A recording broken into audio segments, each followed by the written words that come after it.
Why can the same loss destroy one person and become the beginning of someone else's peace? Two people lose the same opportunity. One spends years trying to defeat the person who replaced them. The other builds a quieter life and eventually stops wishing the loss had never happened. The pain may be similar. The meaning is not. At Brightcart, Mara was about to face the first public test of the Consumer Trust Initiative. One campaign could restore her reputation, impress the board, and prove that passing her over had been a mistake. There was only one problem. The promise at the center of the campaign was not exactly true, and the decision would force Mara to discover that suffering is not defined only by what hurts. It is defined by what the pain is for. Hi, I'm Sarah, and this is Wise Mind Stories.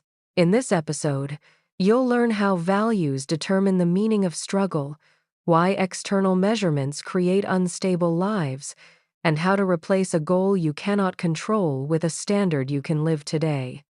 The proposal appeared on Mara's desk Monday morning in a black folder marked Board Priority. Brightcart wanted to introduce a verified safe seller badge before the holiday shopping peak. The badge would appear beside thousands of merchants and reassure customers that products had been screened for quality and reliability. It was a powerful idea. It was also 6 months early. The seller audit system was still being built. Some vendors had completed full checks. Many had submitted documents that no one at Brightcart had independently verified.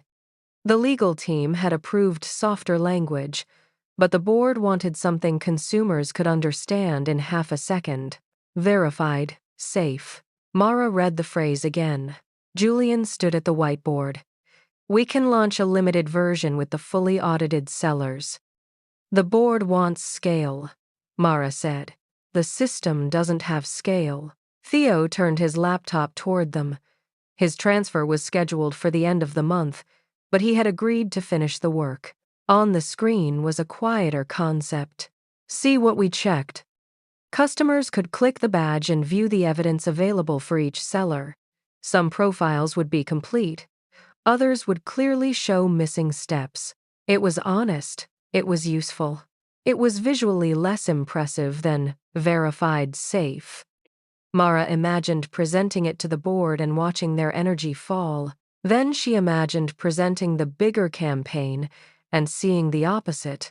This is how bad values often enter a decision. Not as evil, as a measurement that feels irresistible. Will they be impressed? Will this prove I belong? Will people finally recognize me? Manson argues that our values determine the nature of our problems, and the metrics attached to those values determine how we judge our lives. If your value is popularity, your problem becomes how to make everyone approve of you. If your value is being richer than someone else, enough will keep moving whenever they move. If your value is always feeling good, pain itself becomes failure. These are unstable values because they depend on outcomes outside your control. You cannot control applause. You cannot control comparison.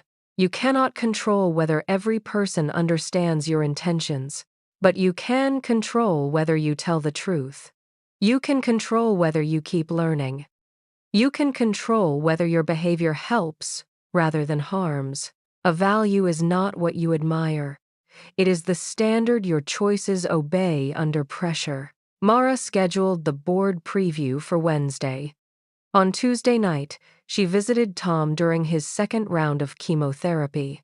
He sat beneath a heated blanket in a reclining chair, pretending to read a newspaper while medication entered through a clear tube.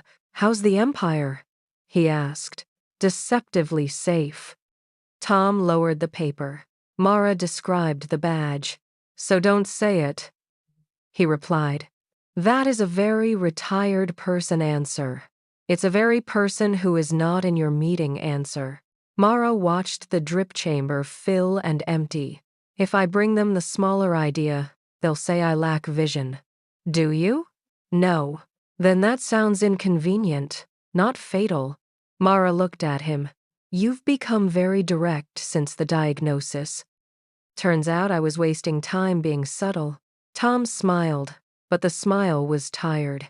On the drive home, Mara thought about success.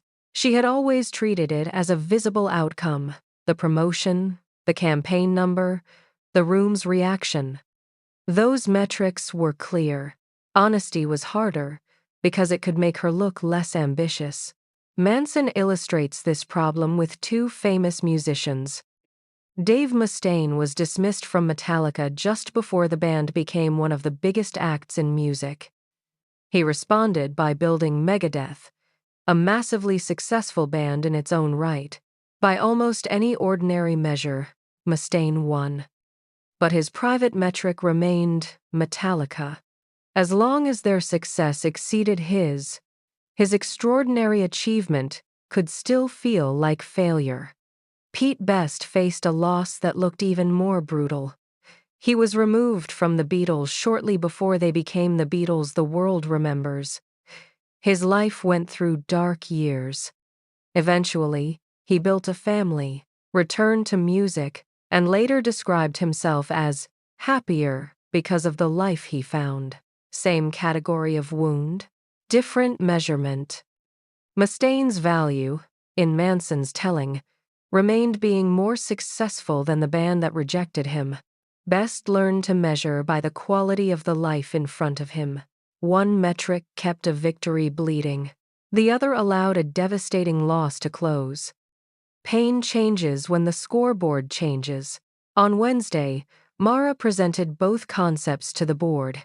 She began with verified safe. The room came alive. The chief revenue officer leaned forward. The CEO asked how quickly the badge could reach every category.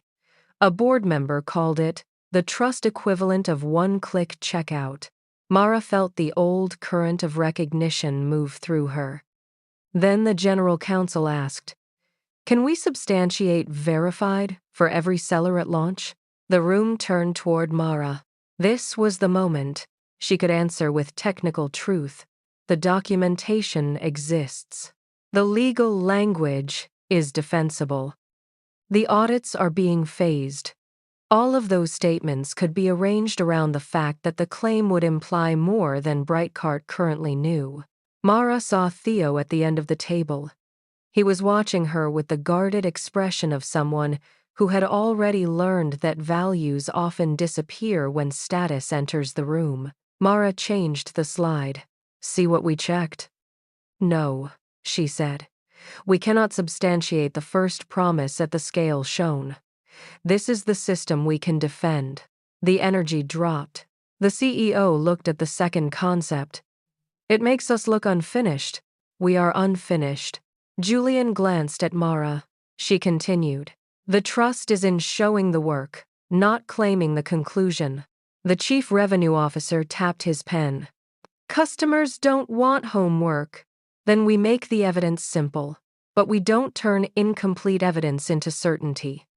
The meeting ended without approval. Mara left with no applause, no launch date, and no guarantee that the board still saw her as the right person to lead the project. In the elevator, Theo said, "That was the right call." Mara pressed the lobby button. It didn't feel like winning. Maybe that's not the measurement. The words returned to her later. Good values, in Manson's framework, share several qualities. They are grounded in reality. They benefit, or at least do not exploit others. They can be practiced now, and most importantly, they remain within the person's control. Honesty is a value. Being admired for honesty is an outcome. Craft is a value. Winning an award is an outcome. Showing up for your family is a value. Being seen as a perfect parent is an outcome. The distinction sounds small until pressure arrives. Then it becomes the difference between a life you can practice and a life held hostage by other people's reactions. Mara had spent years saying she valued excellence, but often, she valued evidence that other people considered her excellent. Those are not the same thing. The next morning, Helen called Mara into her office. The CEO thinks you slowed the initiative down. Mara nodded. Revenue thinks you made a solvable language issue sound moral. Mara nodded again. And legal thinks you prevented a future class action meeting none of us wanted to attend. Mara looked up. Helen slid the 2 campaign boards across the desk. Which one do you recommend? See what we checked. Even if it costs you the board's enthusiasm? Mara felt the question land. If her value was being recognized as visionary, she needed the larger promise. If her value was communicating truthfully, the decision had already been made. Yes, Helen nodded. Then build the better version. Outside, Mara found an email from Tom. The subject line read, "Your mother's box." He had scanned one of her mother's old letters. In it, she described Mara at age 9, spending an entire afternoon painting a cardboard station for the train set. The roof leaned. The windows were uneven.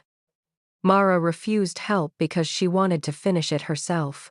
At the bottom, her mother had written, "She is happiest when she forgets to wonder whether she is good at something." Mara read the sentence twice. It exposed a loss she had never named.